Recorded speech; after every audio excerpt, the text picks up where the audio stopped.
Սրբազան հայր նախորեն ձեր եղբայրները, ծառայեկից եղբայրները ստորագրում էին ինչ-որ թղթի։ Դուք ասելիք չունեք այս առումով։ Ես ասում եմ Քրիստոս ծնավ եւ հայտնեցավ, Քրիստոս մեր մեջն է, ինչ են բախտանք։ Քրիստոնեական ներում կլինի նրանց համար։ Եկեք։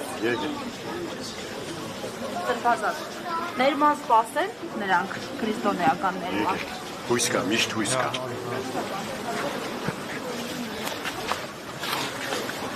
Դանիել Սրբազանը ինչպես միշտ հրավիրում էր աղոթքի,